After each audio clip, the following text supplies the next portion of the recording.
Hi everyone and welcome back to my channel. So in this video we'll be talking about English language strategy for class 11th and 12th.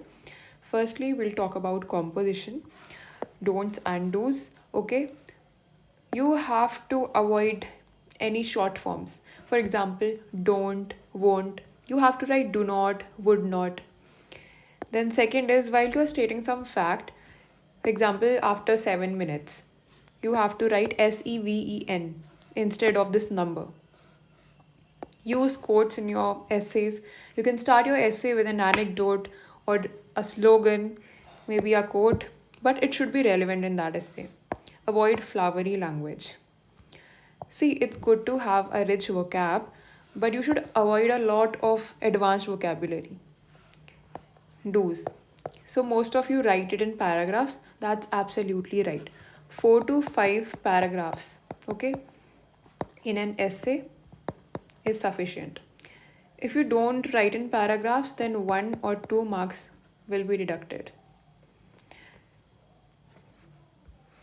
Okay, so I'll just tell you about the course that Molly and I have launched. So we have covered each and everything in this full syllabus course. Your directed writing, all formats, be it your magazine report, newspaper report, concert review, film review, book review, testimonial, SOP, FIR, everything is covered in that. Then proposal writing. Basically, I've taught you everything in that so that you can score full marks. Molly and I have taught a lot of lectures there. If you want to purchase it, the link is in the description box. We will also provide you with handwritten notes, with practice papers, and also the previous year questions are covered. All right, so you can purchase it, and the price is also very decent. I've kept it minimal because I wanted that everybody who wants to purchase this course, it should be affordable actually for you guys, so I have kept a decent price. All right, then descriptive narrative.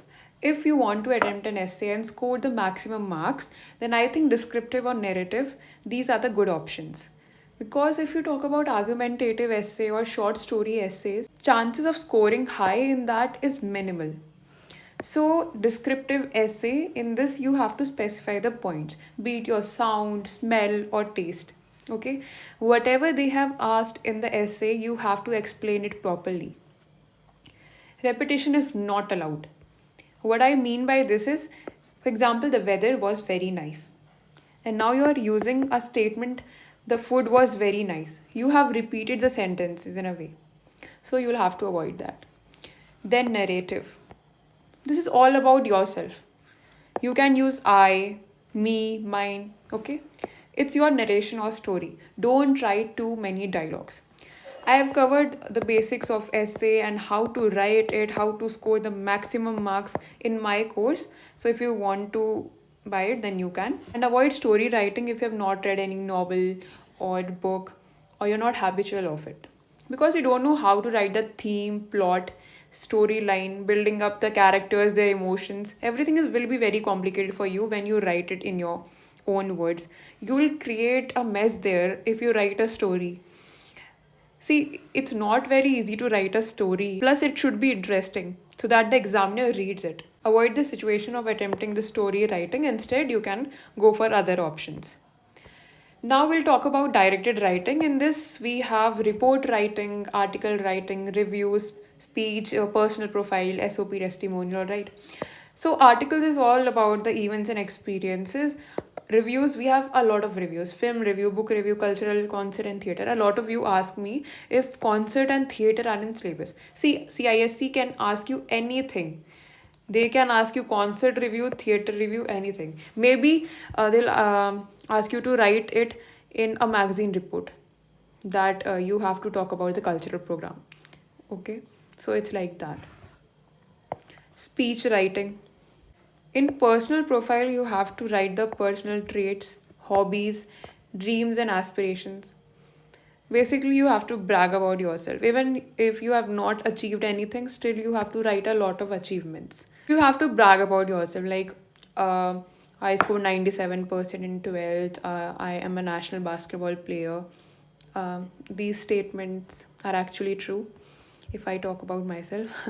So, talking about SOP, testimonial, these all have similar formats. I have covered everything in my course. SOPs are specifically written when you want admission into an institute, a foreign university, or an Indian college. Okay, you have to describe why do you want that course and what are your academic interests, your aspirations, everything. Now, proposal writing. So, heading can be of 10 to 15 words and it describes the overall context of the proposal. It's similar to the objective. Then we have objectives. Why are you setting up this? What are the goals? Then list of measures, like how will you organize this? If you're setting up a science club, how will you organize this? What is the method involved in it?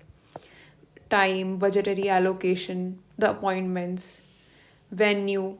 Okay, I hope this proposal and complete the sentence. Then your name and designation. Now grammar portion.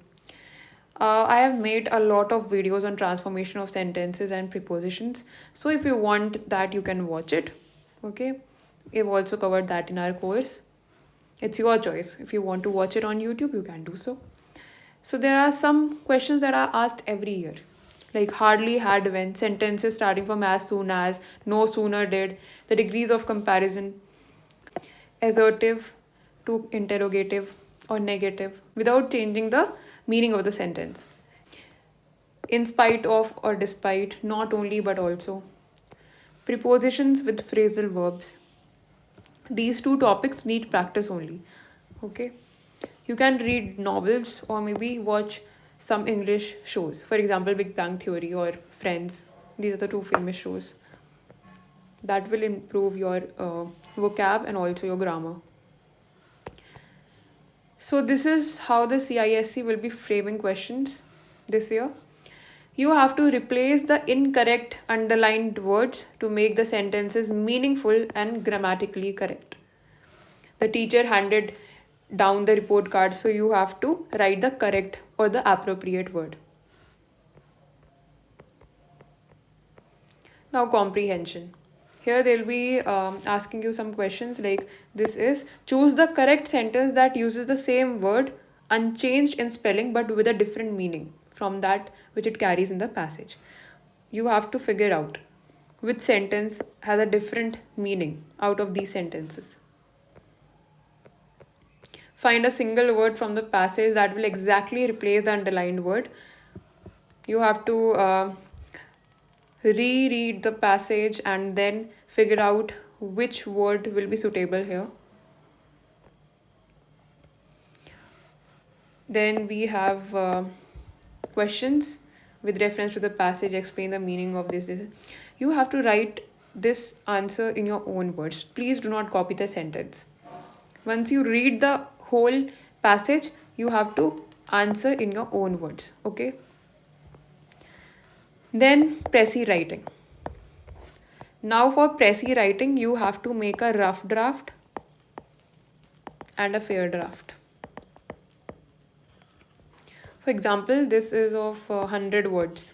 So the best is 20 rows and 5 columns. Okay. Once you write the fair draft with a pencil,